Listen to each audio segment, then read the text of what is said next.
supported. Family for me is key in everything that we do. Sometimes we fall out and all of that stuff, and I say to people, we are always, whatever happens, we are family. I'm believing in equality.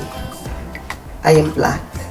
I mean, I looked in the mirror, I don't see black, I don't see white. I look for something on my skin and I've got a rash. And that's what we need to teach our young people.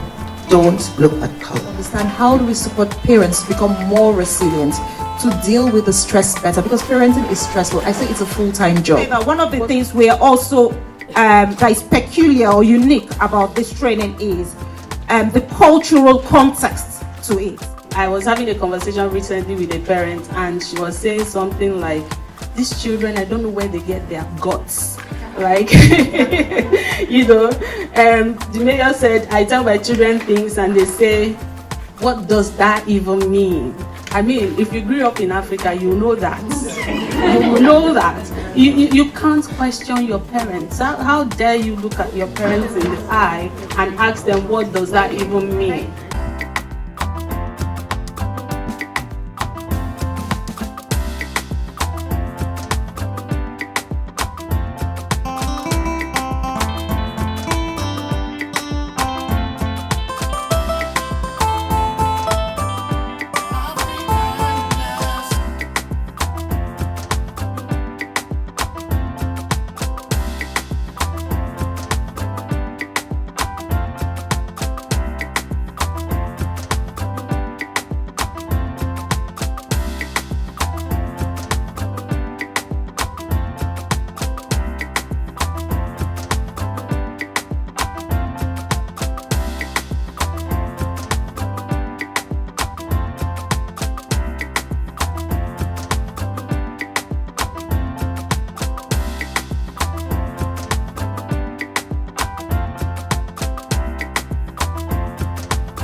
It is your responsibility as a leader, my responsibility, to make sure each and every one within your community is represented, irrespective of who you are, your class, your creed, your religion, your race, and your sexuality.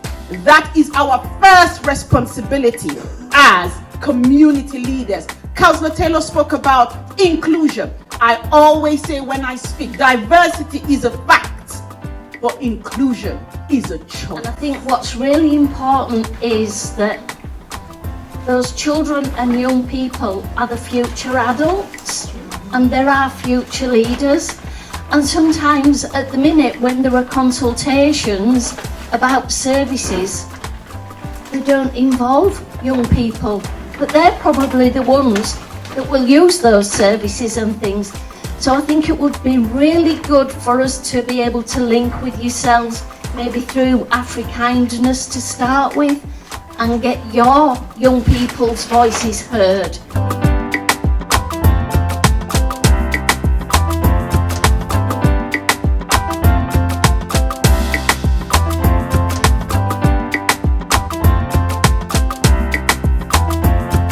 It's because you have a passion for that country.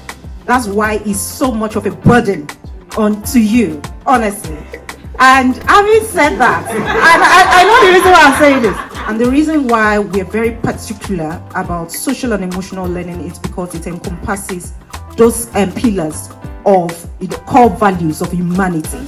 So we'll be inviting, speakers from Leeds City Council who work within the social services network to come into our communities and to just share on the details round, introducing social services to us, their roles, and how to access and navigate social services. So when they knock on your door, how do you manage that situation? Bradford District Care Trust is a mental health and a community trust. So we provide services across Bradford, Craven and Wharfdale, and that's community and inpatient mental health services. And something that we've seen as a result from all of this as well is previously there was about 20% of participants in our projects from ethnic minority groups, and this has increased in the previous 2 years to 40%. So we're starting to see some real change and difference to this, to some of these working groups that we've had. As a parent, you need to be at least a step ahead of your children. especially when it comes to the digital world. The reason why we are talking about self-care is that it's very, very important. With the job that we do as parents, as leaders, we all need to pamper ourselves. We all need that time out to look after ourselves. We've learned something new. I'm going to leave moms and I'm going to dads, because I think sometimes dads need to take a leading role with our children. Dad seems to leave children to mummies, and daddy seems to think his boy is my boy, but it's your girl as well. So we all need to communicate.